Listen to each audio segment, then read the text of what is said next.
Pourquoi choisir la gratification déléguée? Pourquoi est-ce que c'est objectivement mieux de faire les choses pour le futur plutôt que de les faire pour le moment présent? Pourquoi est-ce que c'est mieux de faire les choses pour les autres que pour soi? Pour moi, il y a 3 raisons pour lesquelles il faut sacrifier le moment présent au profit du futur. Numéro 1, l'espoir d'un futur meilleur. Faire les choses pour le futur, c'est dire que les choses sont telles qu'elles sont aujourd'hui et qu'il existe un monde futur qui sera mieux parce que j'aurais été là et parce que j'aurais agi, parce que j'aurais fait ce qu'il faut faire pour les autres et pas juste pour moi, parce que j'aurais arrêté d'être égoïste, parce que j'aurais compris l'importance de me sacrifier pour un bien commun plus grand et pas uniquement pour le futur du monde, mais aussi pour les autres sur le moment présent. Parce que se sacrifier pour les autres, donc faire quelque chose qui toi ne t'apporte rien apparemment, mais qui va améliorer la vie des autres, c'est aussi faire quelque chose pour le futur. Quelque part, tu fais cette chose pour ton futur, parce que tu augmentes ta réputation par rapport à ces autres personnes, et en même temps, tu vis dans l'abandonnement de soi. Tu te donnes, tu donnes ta personne au monde entier.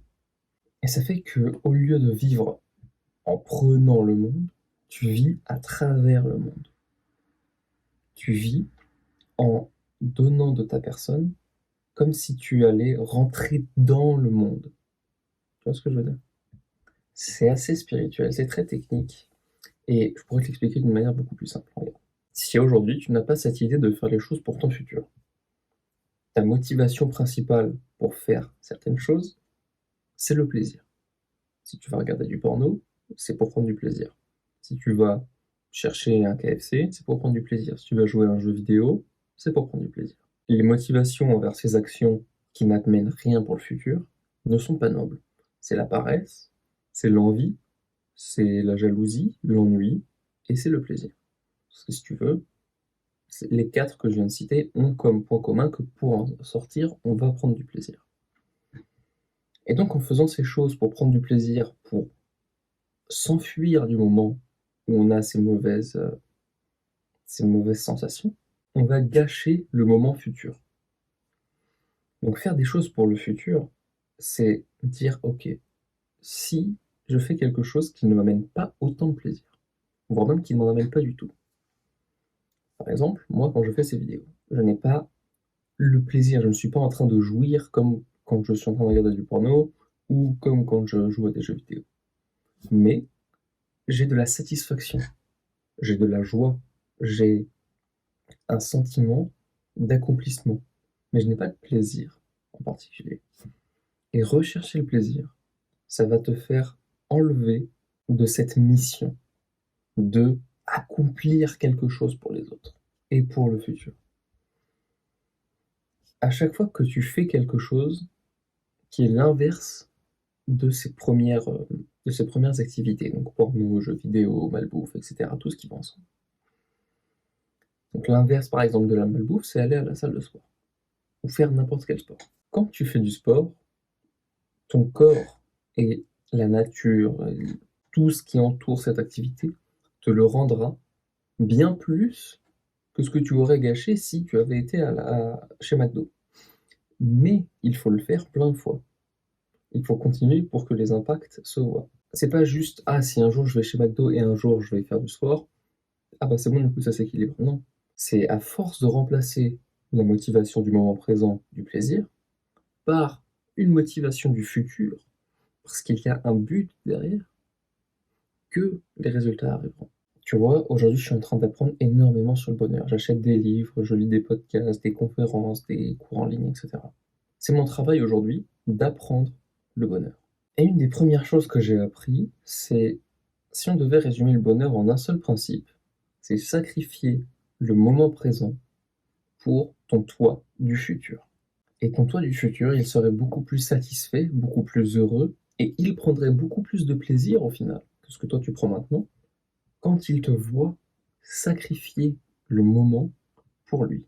Quand tu n'as pas envie d'aller à la salle de sport parce que tu préférerais aller manger un McDo, ton toi du futur, il serait satisfait, il serait fier de toi. Tu, dans le futur, serais fier de toi si tu allais à la salle. Donc faire les choses pour le futur, c'est la bonne chose parce que montant total du plaisir, ils sont beaucoup plus élevés parce que le plaisir que ton toi du futur prendrait à ce que tu ailles à la salle de sport plein de fois sera beaucoup plus élevé que le plaisir que toi tu prendrais à aller au McDo une seule fois. Numéro 2, la vision et les rêves de quand on est petit. Quand t'as une vision, tu vois, moi j'ai fait une vision, j'ai clairement, je la mets juste ici. Ça c'est, j'ai fait deux images de vision. Mon petit frère, quand il les a vu la première fois, il avait dit pourquoi t'as une image d'une meuf que tu connais pas sur ton fond d'écran, c'est bizarre. C'est vrai que c'est un petit peu étrange. Et cette vision, c'est ce que je sais que je veux dans la vie. C'est ce que je sais que je vais faire en sorte d'avoir dans la vie. Et je ne peux pas accomplir cette vision si je ne travaille pas pour cette vision. Sauf que cette vision, je l'ai pas maintenant. Tu vois, je suis dans une chambre qui est même pas ma chambre. C'est une chambre avec un lit double, hein. Là, il y a quelqu'un d'autre qui dort, là, et moi en bas. Toutes les décos en haut, c'est pas moi, hein. Star Wars, moi je m'en fous de Star Wars. Moi, ma vision, c'est d'avoir une Lamborghini et une Mustang, d'avoir une maison, de faire construire une maison magnifique, d'être absolument libre. Ça, c'est ma vision matérielle, si tu veux. D'avoir une femme féminine, d'avoir des enfants, de vivre à la montagne, à la nature. Ma vision, ça c'est ma vision intérieure, si tu veux. Donc il y a la vision intérieure, et la vision intérieure c'est une très bonne motivation, mais il y a aussi la vision extérieure. La vision extérieure, c'est le mouvement que je suis en train de créer. Pour moi, je suis pas juste en train de faire des vidéos. Je suis en train de créer un mouvement. Et ce mouvement, d'une part, si on veut revenir sur la vision intérieure, il va me rendre libre, il va me rendre la liberté financière, l'indépendance, etc. Mais d'autre part, il va accomplir ma mission. Cette vision va accomplir ma mission. Et ma mission, c'est la vision intérieure.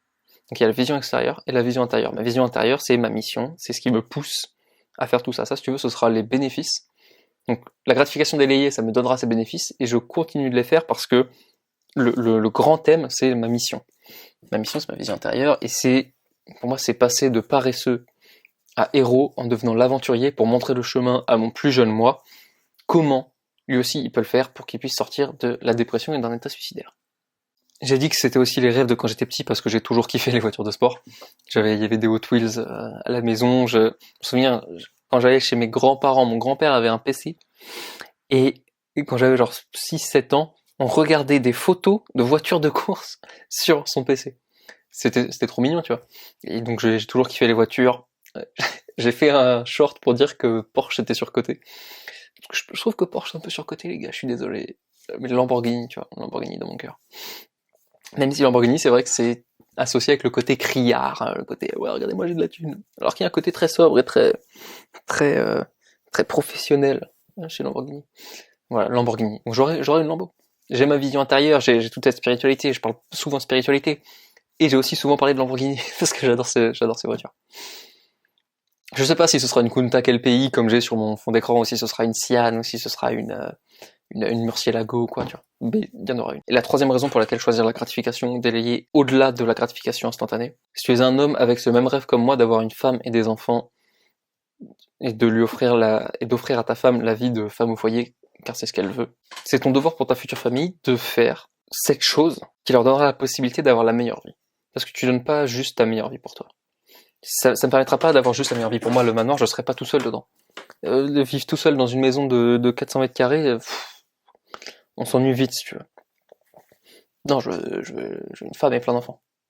Plein, je sais pas. Donc pourquoi la gratification délayée?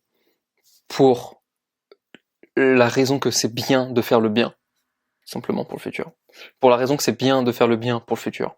Pour ta vision et tes rêves de quand t'étais petit. Et si tu es un homme avec comme moi l'envie d'avoir une femme épanouie et plein d'enfants et femmes au foyer, etc., tout ce qui va avec, vivre dans la nature, c'est ton devoir de sacrifier les années où tu es dans une mauvaise situation, tu vois, même si je suis très bien, je suis chez ma mère, tu vois, ça se passe très bien avec toute ma famille. Ce n'est pas la situation dans laquelle je devrais être maintenant. Donc il faut sacrifier, la seule chose que je peux sacrifier, c'est mon temps et mon énergie. Je peux pas sacrifier d'argent, je suis au chômage. Je sacrifie mon temps et mon énergie. Je fais tout ça pour ces 3 raisons. Et je pense que ces 3 raisons peuvent aussi, toi, te motiver à te mettre un gros coup de pied au cul pour te bouger, pour bosser, pour aller à la salle, pour aller faire n'importe quel sport, c'est pas forcément à la salle. Et j'espère que je peux t'inspirer avec tout ce que je fais, avec toutes les vidéos, si ça peut juste te donner une petite étincelle, tu vois. Il y a récemment quelqu'un a commenté quand j'ai fait ma semaine carnivore, t'es un mec chelou mais t'es inspirant avec tes bails. Ça m'a fait extrêmement plaisir. Si je dis ça premier degré, ça m'a fait trop plaisir.